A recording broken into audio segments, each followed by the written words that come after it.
Acho até que, de uma certa forma, ficou um pouco claro, né, o como que nós estamos lidando com um desafio onde, geralmente, as nossas exigências, né, de que a gente precisa, de alguma forma, contribuir para que a nossa sensação coletiva não seja muito afetada em relação às coisas estarem desandando, a fomentar uma sensação de normalidade ou a de tentar trabalhar para que um determinado ano não interfira no todo da trajetória escolar do nosso filho. Ou seja, uma série de considerações que, dependendo das outras tarefas e das outras responsabilidades e das outras frentes que estão sendo conduzidas, tanto pelo relato da Luana, aqui a minha esposa também, ela trouxe esse testemunho e que eu não desfaço nada do que ela disse, porque eu vejo, eu convivo, e isso é que é a verdade, e o que ela falou realmente é uma coisa interessante. Tanto ela quanto eu, a gente também acha que o nosso filho ainda é muito tranquilo comparado, assim. Às vezes eu digo que até que o meu filho puxou a Michelle, né? A gente deu sorte do meu filho puxar a Michelle, porque se meu filho tivesse me puxado, a nossa quarentena estaria sendo muito diferente, né? Mas, enfim, graças ao bom Deus, o meu filho puxou a Michelle e a gente está podendo ter assim um resultado um pouco mais harmônico, mas independente de. É uma criança, né, de 4 anos, tem as suas demandas e levando em consideração tudo aquilo que a gente possa estabelecer como um cenário. E a Michelle, a minha esposa, ela citou mais uma coisa aqui. Por vezes, a interação do pai e da mãe nos grupos de WhatsApp das turmas escolares, ali são reproduzidos fotos, mensagens e falas que às vezes dá a conotação de que você está um pouco aquém daquilo que deveria ser a realidade do seu filho na interação e na produtividade escolar. E acaba que na interação desses grupos de WhatsApp cria-se, né, uma espécie de quadro comparativo que excita o nosso juiz interno e cria mais uma medida de exigência para se querer correr atrás do prejuízo. O fato é que no somatório de todos esses estímulos que a gente tem, se a pessoa ainda por cima tem que apresentar resultados no seu trabalho, mesmo trabalhando de home office, a gente chega a um nível de tensão onde a chaleira entra em ebulição e o produto final acaba sendo uma proliferação de conflitos, de tensões e, o que é pior, por vezes a promoção de determinadas consequências que podem fazer desse tempo e dessa época, porque esse tempo de pandemia e essa época de isolamento social é algo passageiro, né? Com a graça de Deus, no mais tardar, ano que vem, a gente já está num novo cenário.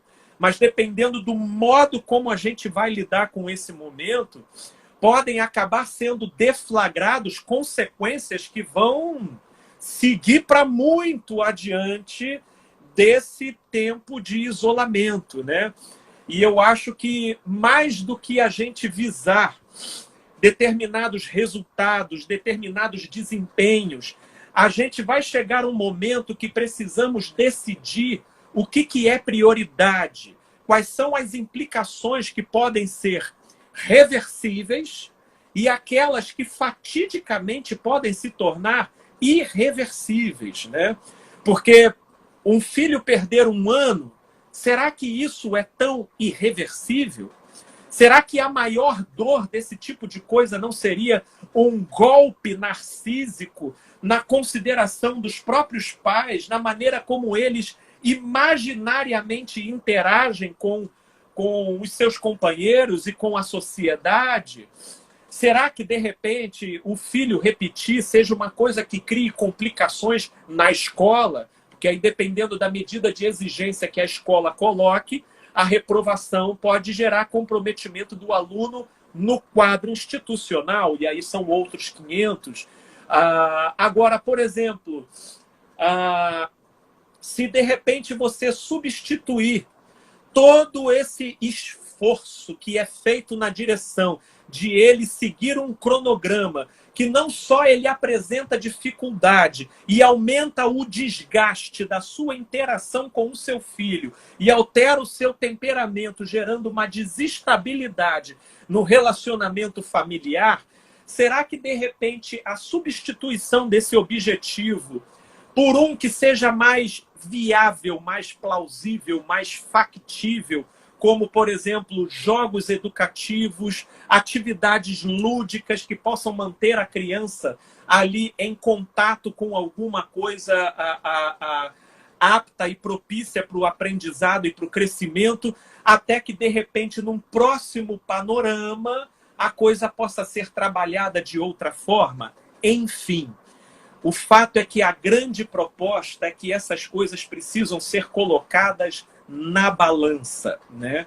Na balança, para que a gente realmente leve numa saudável interpretação daqueles prejuízos que podem ser contornáveis e aqueles que, de repente, serão irreversíveis.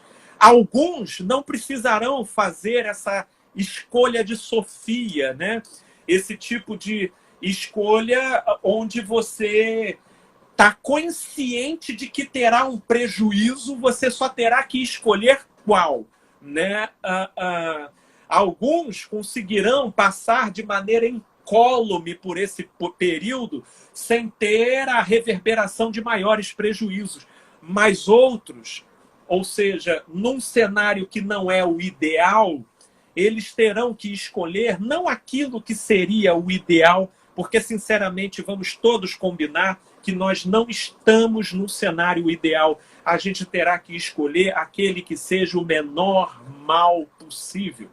E para esse tipo de escolha, que para nós que interagimos com cobranças e com um juiz interno e com um eu idealizado, isso requer flexibilidade para que a gente possa trabalhar e flexibilizar com o próprio modo como a gente se cobra. De modo que se eu pudesse colocar uma síntese, né, nisso que nós estamos falando, passar por momentos diferenciados, inusitados, que alteram o seu cronograma, que altera a previsibilidade e que soma num curto espaço de tempo as exigências e os estímulos dos quais você tem que dar conta. Se nesse panorama você não abraça uma flexibilidade do lado de dentro, a gente acaba sendo afogados pelas circunstâncias.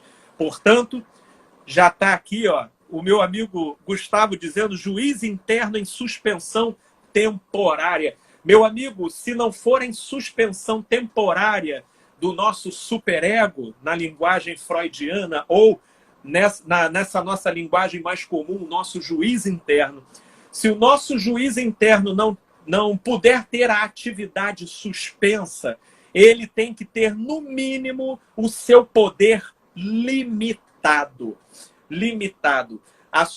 O seu conceito de perfeição, o seu conceito de sucesso, o seu conceito de desempenho máximo, num momento de configuração diferenciada, inusitada e, em muitos aspectos, desafiadoras, precisa ser profundamente reformulados.